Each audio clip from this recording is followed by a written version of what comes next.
Emma Weston was a luminous figure amidst the palm-fringed luxury of Palm Beach, Florida. At 34, she had become an icon of elegance and sophistication, admired for her beauty and charm. Married to Charles Weston, a 60-year-old real estate magnate, Emma enjoyed a life of opulence and privilege that few could imagine. The Weston estate, a sprawling mansion adorned with antiques and art, stood as a testament to their success and status.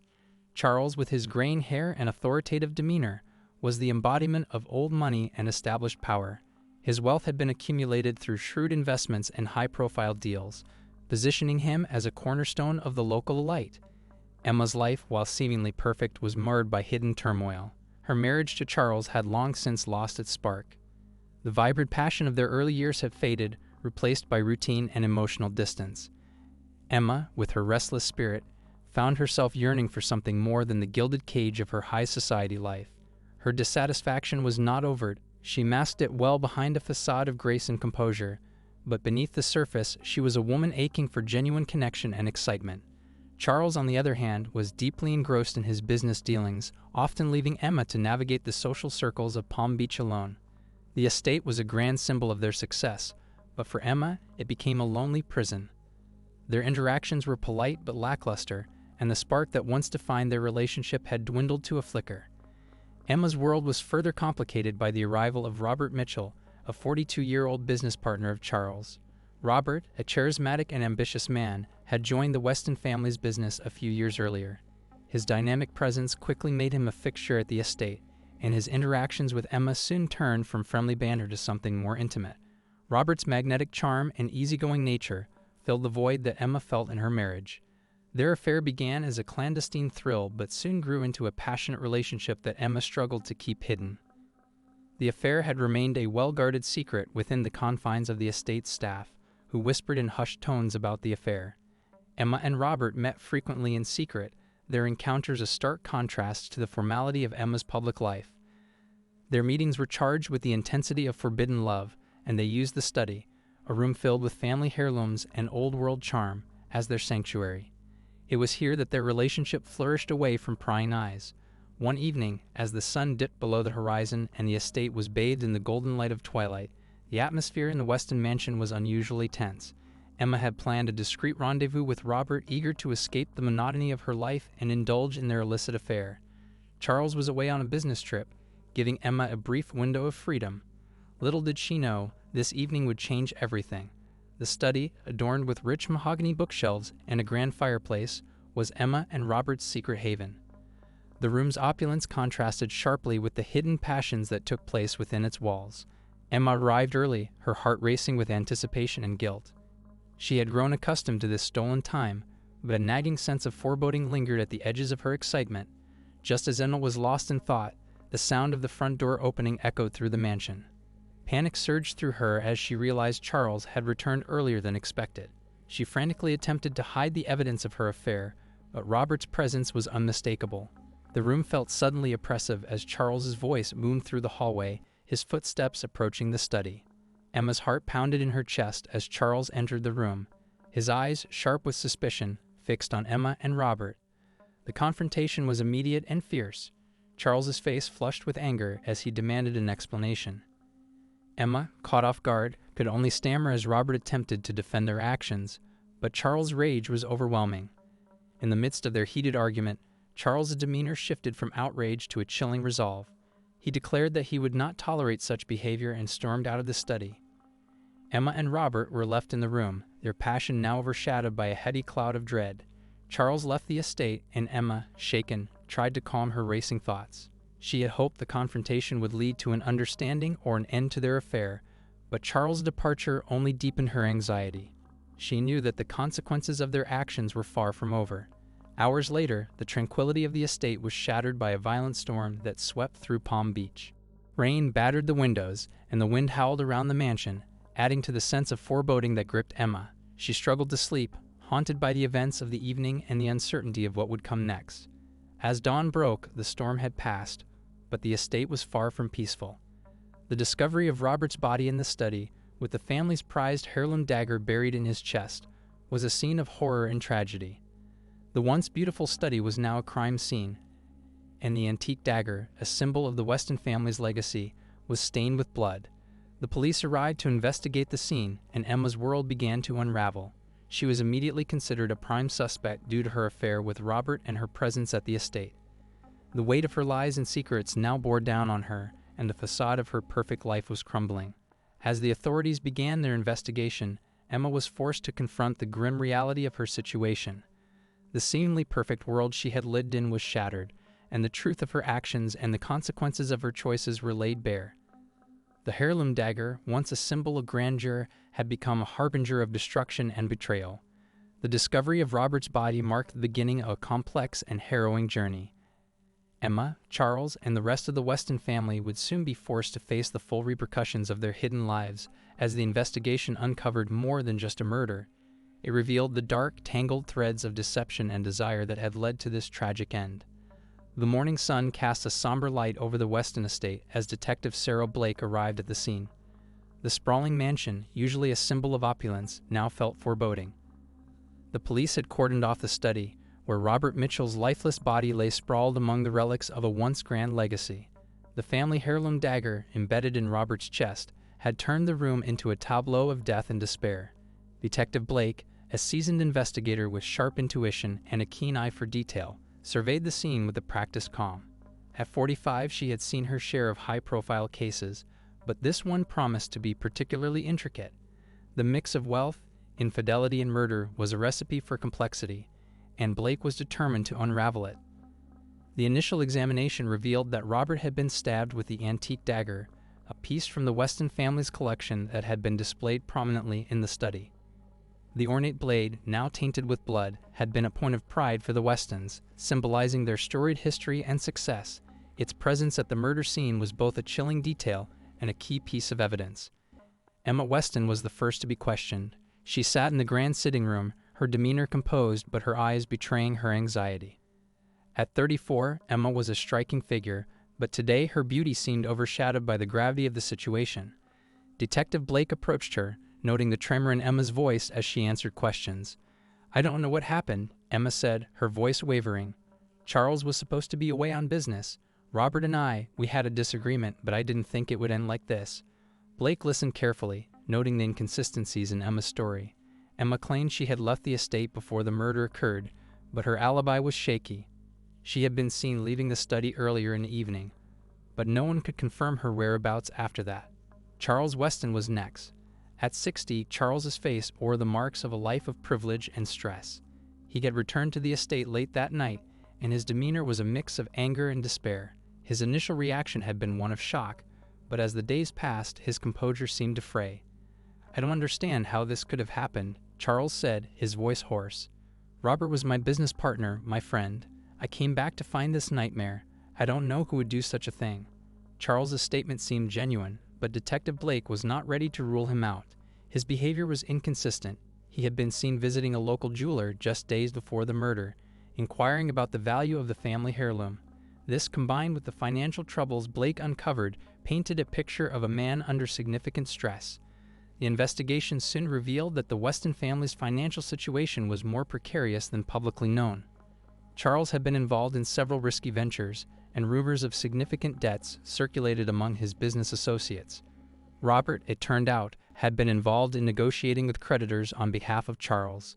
Their relationship had been strained due to financial disagreements, adding another layer to the case. The mansion's staff were also questioned. The housekeeper, Mrs. Lang, and the butler, Mr. Clark, provided details that helped piece together the timeline.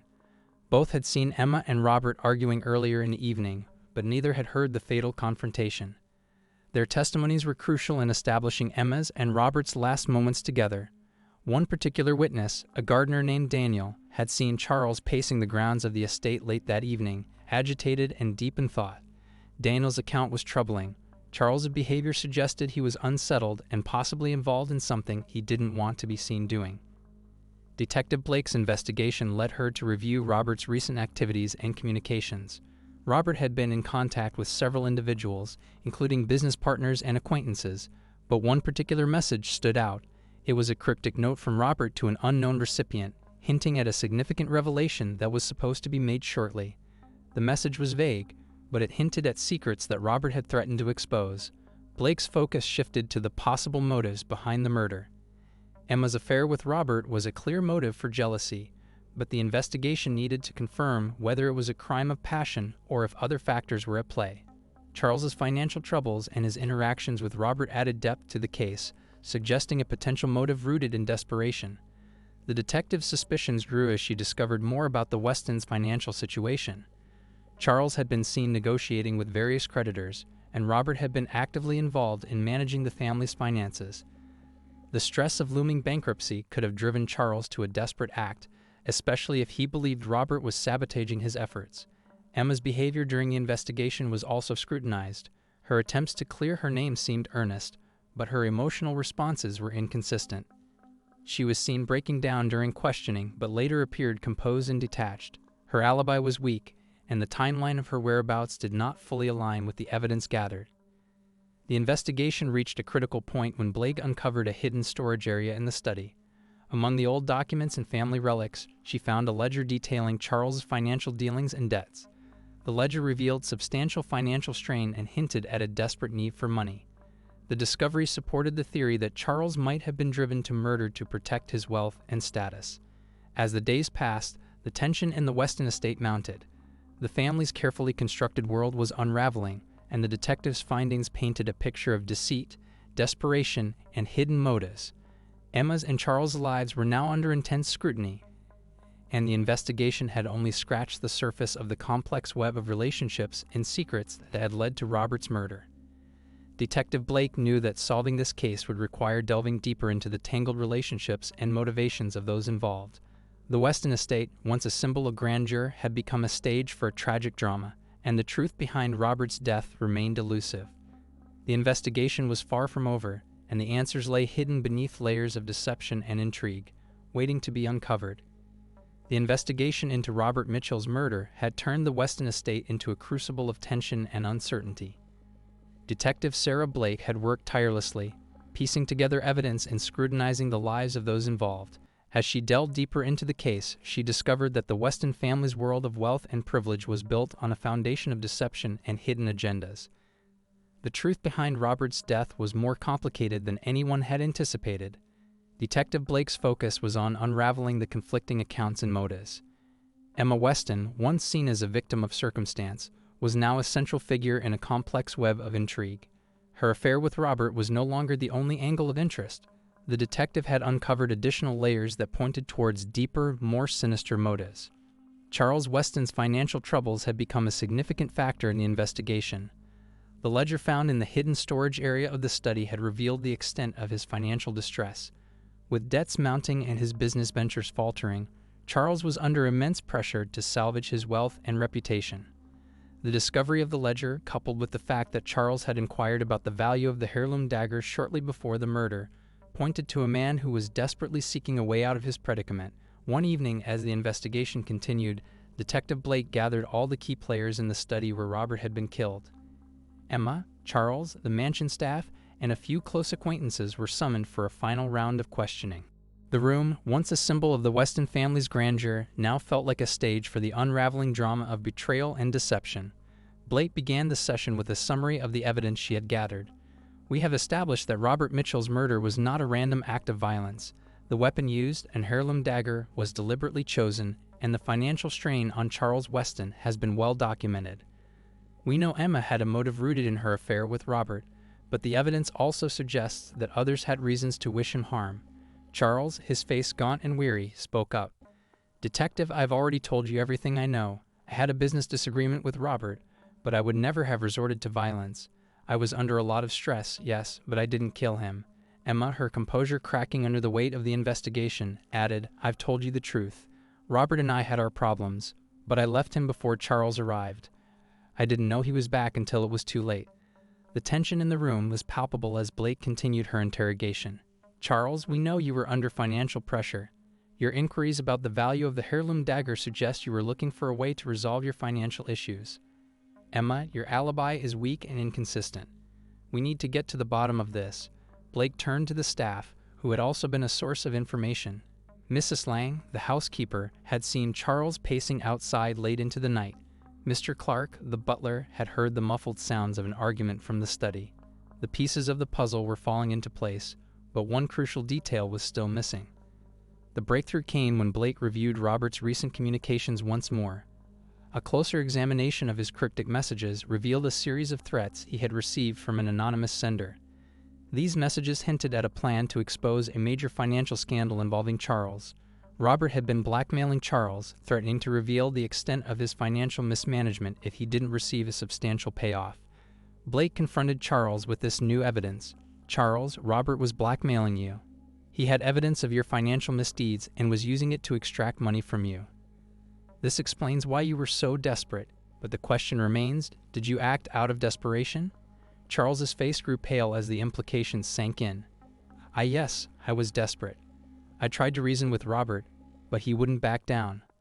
I thought if I could just buy him off, I could salvage my reputation.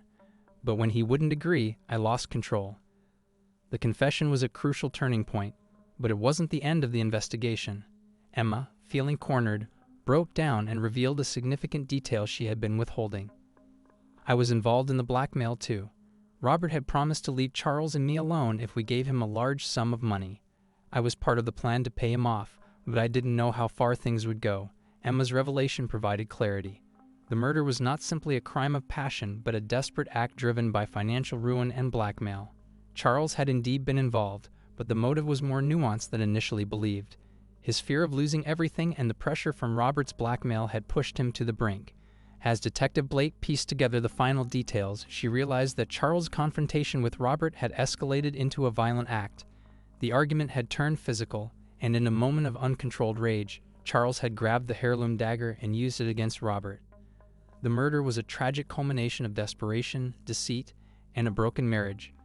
With the case unraveling, Charles Weston was arrested and charged with the murder of Robert Mitchell. Emma, though not directly responsible for the killing, faced charges related to her involvement in the blackmail scheme. The Weston estate, once a symbol of success, now stood as a monument to the destructive power of secrets and lies. The conclusion of the case left a somber legacy. The mansion, stripped of its former grandeur, bore witness to the unraveling of a wealthy family's life. Detective Sarah Blake's investigation had revealed the hidden depths of human desperation and betrayal. The heirloom dagger, once a symbol of pride, had become a stark reminder of the tragic events that had unfolded within the walls of the Weston estate. In the end, the murder of Robert Mitchell was a poignant reminder of how quickly a seemingly perfect world could be shattered by the darker aspects of human nature. The truth had emerged, but the cost had been high, and the ramifications would be felt for years to come.